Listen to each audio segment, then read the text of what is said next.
Tudo bem com você? Seja bem-vindo e bem-vinda ao canal Vocacionados. Eu sou Marcel Farias e é um prazer ter você aqui mais uma vez para juntos estudarmos a Palavra de Deus. Hoje vamos falar um pouco mais sobre a história do jovem paralítico lá de Marcos capítulo 2 e entender como ele foi curado de sua alma. Isso é muito importante para você que conhece alguém ou até mesmo está sofrendo com o fardo que o pecado causa em sua vida. Então, não sai daí. Eu só vou rodar a vinheta e na sequência vamos juntos estudar a Palavra de Deus.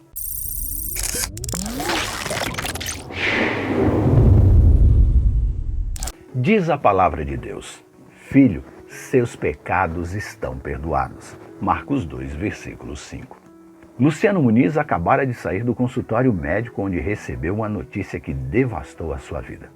Ele foi diagnosticado com câncer de laringe e, para completar o diagnóstico sombrio, estava escrito em seu relatório médico que o seu fígado estava com 92% de comprometimento por conta de uma cirrose alcoólica.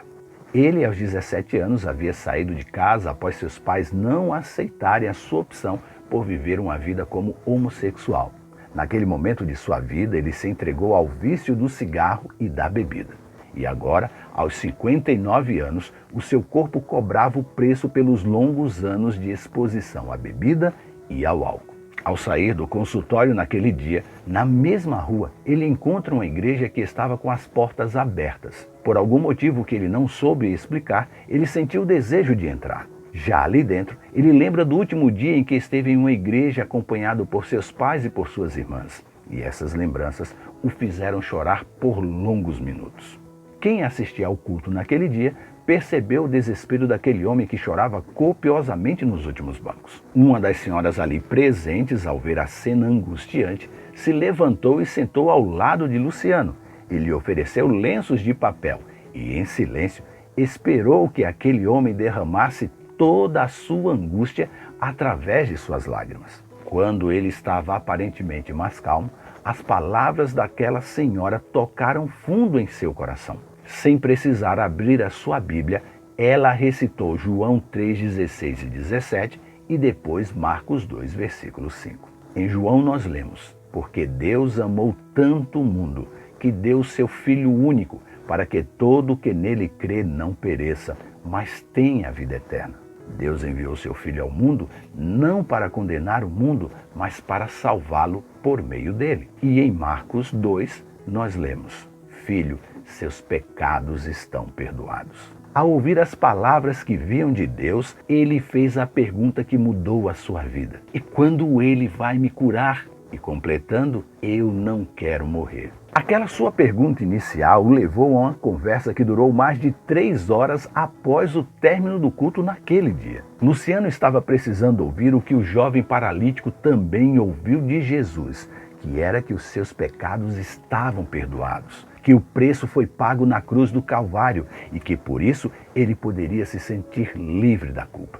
Ele sabia muito bem que o problema físico que ele estava enfrentando era a consequência das escolhas que ele havia feito. Mas o seu encontro com Jesus mostrou que não importava quais foram as suas escolhas lá no passado, Deus já o havia perdoado. Depois daquele encontro com Jesus nos bancos daquela igreja em seu momento de desespero, Luciano lutou por mais 3 anos contra o diagnóstico médico. O câncer progrediu, o seu fígado entrou em falência, o que levou assim à sua morte. Mas antes de morrer, ele teve um encontro real com o Salvador e se sentiu liberto e perdoado. Se reconciliou com Deus, com seus pais, abandonou os vícios e a prática homossexual e descansou em Jesus. Ele não experimentou a cura física como aquele paralítico descrito em Marcos 2, mas da mesma forma sentiu o perdão inundar a sua vida e passou a ter uma vida livre do peso do pecado, porque Jesus foi fundo na raiz do seu verdadeiro problema, que era o pecado.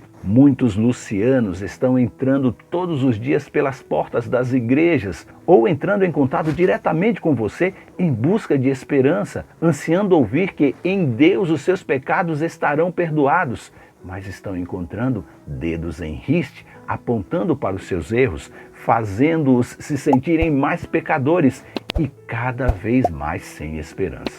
Jesus nos chamou para o mesmo propósito que chamou a Abraão, para abençoar outros, que possamos identificar outros iguais ao Luciano, que estão sofrendo porque o pecado está pondo sobre eles um fardo extremamente pesado. Que sejamos aqueles que levarão a mensagem aos demais Lucianos que estão desesperados e dizendo para eles: Jesus está pedindo para te dizer que os seus pecados estão perdoados. Pense nisso e que Deus nos abençoe. Este conteúdo está no aplicativo Esperança Real e também na web rádio Ecoar. Se você chegou até aqui e ainda não está inscrito em nosso canal, se inscreve em nosso canal, habilita as notificações, deixe o seu curtir, comente e compartilhe em suas redes sociais. E lembre-se, você é participante da vocação celestial para ir ao mundo, pregando o evangelho da salvação a toda criatura. Que Deus te abençoe e até amanhã.